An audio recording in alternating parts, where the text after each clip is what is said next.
কিছু মানুষ কিছু কিছু কাজ এমনভাবে করেন যেগুলো আমাদের নজরে আসে না, আমরা জানতেও পারি না। অনেকেই জিতকে অহংকারী বলে থাকেন, কারণ সে সবসময় একগুঁয়ে এক ধরনের, নিজের যা মনে হয় সেটাই করেন, কিন্তু তিনি যেটাই করেন শির দ্বারা সোজা রেখে করেন। এই কথাগুলো বলছি তার কারণ এখনকার স্টার সেলিব্রিটিরা বা যে কেউ কাউকে সাহায্য করলে তার সঙ্গে একটা সেলফি কিংবা সেট আপ করে ভিডিও করে রাখে, কারণ মানুষের সামনে সে তার ইমেজ দেখানোর চেষ্টা করে। সেটা তাদের ব্যক্তিগত ব্যাপার, দেখাতেই পারে। আর যারা জিতকে অহংকারী বলেন তাদের জন্য এই ভিডিওটি। আশা করি তাকে এবার আপনারা উপর থেকে জাজ করবেন না, ভেতর থেকে জাজ করবেন। জিদ্দা মানুষ, জিদ্দার জন্য একবার জোরে হাততালি হোক। আমরা স্টার জিদ্দাকে এতদিন দেখেছি, মানুষ জিদ্দার জন্য একবার জোরে হাততালি হোক।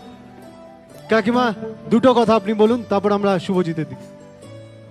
নমস্কার, আমি বোলপুর শান্তিনিকেতন থেকে এসেছি।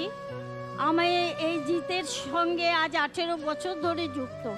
উনি যেভাবে আমাদের পাশে আছেন, সত্যিই আমি খুব আনন্দিত এবং খুশি। ওনার মতো লোক আমি কোথাও দেখিনি।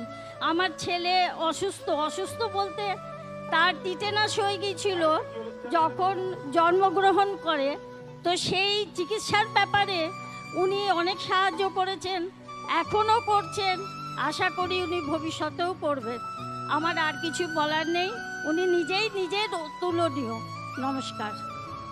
থ্যাংক ইউ, একবার জোরে হাততালি। আর শুভজিৎ দু কথা ছোট্ট করে। নমস্কার, আমি শুভজিৎ দত্ত। আমি ভগবানকে চোখে দেখিনি, কিন্তু জিদ্দাকে দেখেছি। দাদাই আমার কাছে ভগবান। আমার প্রচণ্ড ভাগ্য ভালো যে আমি ওনার কাছে আসতে পেরেছি। ওনাকে অন্য কিছু বলবো না। দাদা ভালো থাকুক এবং আমাদেরকে ভালো রাখুক, আমাকে ভালো রাখুক, দাদা নিজেও ভালো থাকুক। দাদা অনেকভাবে আমার কাছে থেকেছে, সারা জীবন দাদা যেন থাকে, দাদা বলছেন আমিও থাকতে পারি। Thank you. জিদ্দার সম্পর্কে এরকম আরও অনেক অজানা জিনিস আছে যে বিষয়গুলো আমরা এখনো জানতে পারিনি। 18 বছর ধরে একটি পরিবারের পাশে তিনি আছেন, না জানি আরো কতজনকে সাহায্যের হাত বাড়িয়ে দিয়েছেন। সত্যিই দাদা, তোমার প্রতি আরো একগুচ্ছ ভালোবাসা বেড়ে গেল। আশীর্বাদ করি দাদা, এভাবেই তুমি মানুষের সাহায্যে পাশে দাঁড়াও। আর এই জন্যই বাংলায় একটা প্রবাদ আছে, লুকিয়ে যে দান করে সে হয় দাতা, আর বাকি সব বিজ্ঞাপন দাতা।